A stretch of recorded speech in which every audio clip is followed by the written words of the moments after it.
Magandang hapon mga ka-faith. Welcome back to my channel. Ngayon po magluluto na naman tayo ng aming hapunan.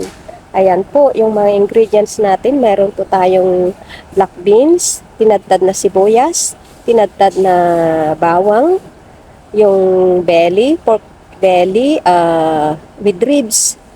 Ayan po yung ano ba yan? Yung blossom, Sprite at saka black pepper. Tapos, syempre, lalagyan din natin ng asin at saka bay leaves. Ayan, igigisa muna natin ang ating bawang mga ka-faith para sa ganon ay mabango ang ating ilulutong ulam. After ng bawang, ilalagay natin yung sibuyas mga ka-faith para sa ganon ay dagdag linamnam sa ating lulutuin. Ayan, gisa-gisa lang po. Ayan, after magisa ang ating bawang at sibuyas, ilalagay na natin ang ating karne. Ayan, masarap po yan. May taba, may laman. Ayan, igisa lang po natin siya sa saglit.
Ayan, okay na ang ating karne.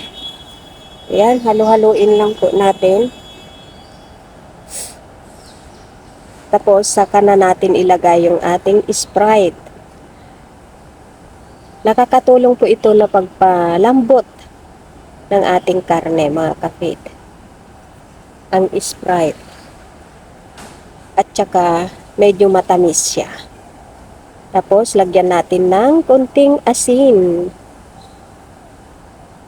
At saka black pepper.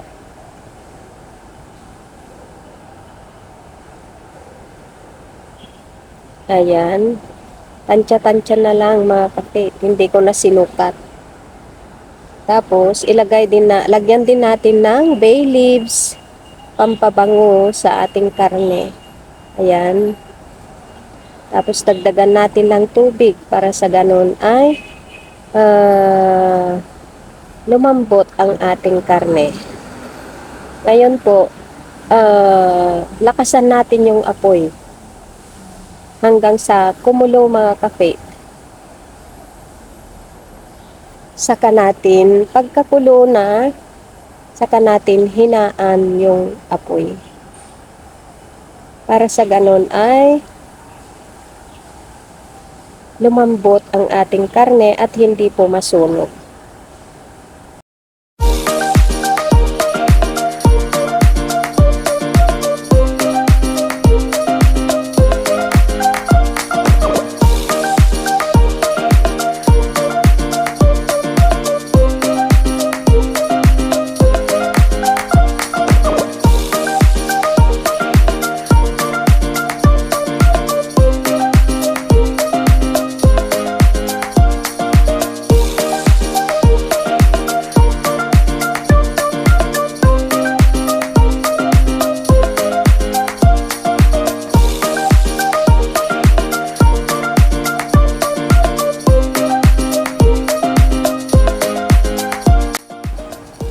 Ayan, kumunti na ang tubig ng ating niluluto. Kaya lagay na natin ang ating black beans, yung blossom.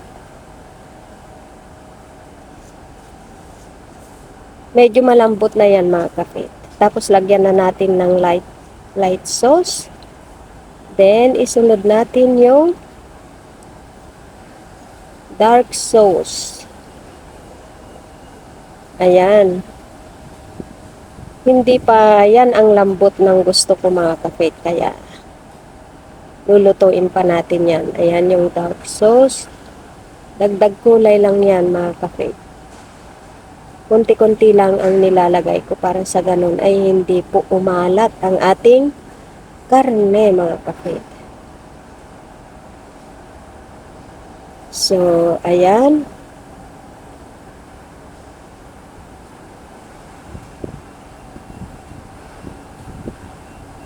Halu-haluin lang po natin para sa ganun ay hindi po masunog sa ibaba ng ating karne. Ayan. After nyan, tikman na natin kung okay na ang lasa.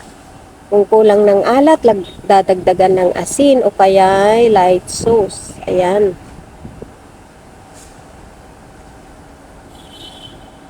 Kung maalat naman, pwede natin dagdagan siya ng asukal, mga kapit.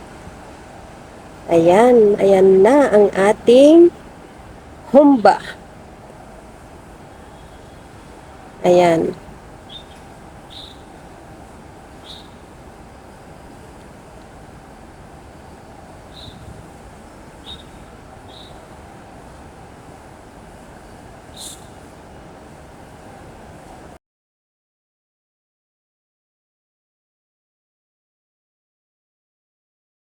At eto na mga ka-faith ang ating nilutong humba. Salamat po sa iyong panonood. Salamat at nakarating kayo sa dulo ng aking video. Naway hindi po kayo magsawang sumuporta sa aking channel. Ingat po kayo lagi. Ang Diyos ang laging gumabay at mag-ingat sa inyong lahat. Love you all. God bless. Babu!